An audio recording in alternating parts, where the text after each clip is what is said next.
আসসালামু আলাইকুম রহমতুল্লাহ বরকাত। হাসনাত আবদুল্লাহ সংসদের মধ্যে তিনি যে গাড়িটা চেয়েছেন, তিনি কি নিজের একার জন্য গাড়িটা চেয়েছেন, না সংসদ সদস্য সবার জন্য গাড়িটা চেয়েছেন?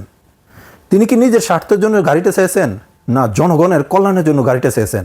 চলুন আমরা ওনার মুখ থেকে কথাগুলো শুনে আসি। কি কথা বলতেই হবে, বলেন বলেন।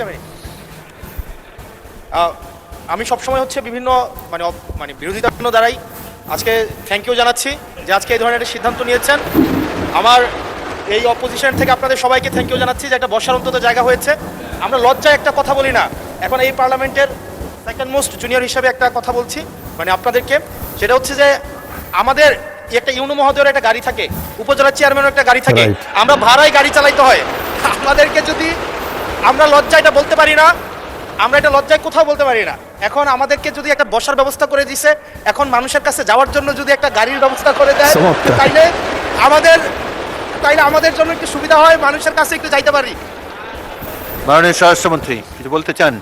স্পিকার, মাননীয় স্পিকার, আপনাকে ধন্যবাদ। আজকে এমপিদের প্রাপ্তির পরে অপ্রাপ্তির খবরটা বলতে চাচ্ছিলাম না। আমাদের মাননীয় প্রধানমন্ত্রী যেদিন সংসদ নেতা নির্বাচিত হয়েছেন, আমাদের পার্লামেন্টের পার্টি মিটিংয়ে যে অনুশাসন দিয়েছেন যে আমরা এমপিরা এই নতুন পার্লামেন্টে জনপ্রতিনিধি অনুযায়ী আলাদা কোনো সুযোগ সুবিধা নেব না। মাননীয় সংসদ সদস্য নিশ্চয়ই অফিস পেয়ে খুশি হয়েছেন, আবার গাড়ি না পেলে নাখুশ হবেন। তো সেই জন্য কীভাবে কী করা যায় সংসদ সদস্যদের যানবাহনের ব্যবস্থা, সেটা আলাদাভাবে আলাপ আলোচনা করে সরকারি দল বিরোধী দল একটা বিহিত ব্যবস্থা করার জন্য আমি মাননীয় প্রধানমন্ত্রীকে অনুরোধ জানাচ্ছি। ধন্যবাদ মাননীয় স্পিকার। আমি আজকে ধন্যবাদ দিতে দাঁড়ালাম, কারণ বিরোধী দলেরই একজন সদস্য তিনি এই দাবিটা সামনে এনেছিলেন। ট্রেজারি বেঞ্চ থেকে এটাকে কগনিজেন্সে নিয়ে বাস্তবায়নের উদ্যোগ নেওয়ার জন্য আমি ধন্যবাদ জানাই। তবে একটা কথা আছে যে ছোটদেরকে কখনো না বলতে নাই, তাদের আবদারে সবসময় হা বলতে হয়।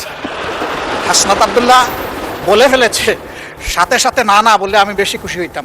আমি চিন্তা করেছিলাম যে এত বড় খবরের পরে বিরোধী দল থেকে কিছু মিষ্টি খাওয়াই দিব, কিন্তু এখানে এসে বাধাগ্রস্ত হয়ে গেছি, পারলাম না, একটা ধাক্কা খাইলাম। মাননীয় স্পিকার, আপনাকে ধন্যবাদ। আপনারা কথাগুলো তো শুনলেন। হাসনাত আবদুল্লাহ এবং জামাতের আমিরের কথাগুলো কেমন লাগলো দয়া করে জানাবেন, আর ভিডিওটা বেশি বেশি করে শেয়ার করে দিবেন যাতে সবাই জানতে পারে।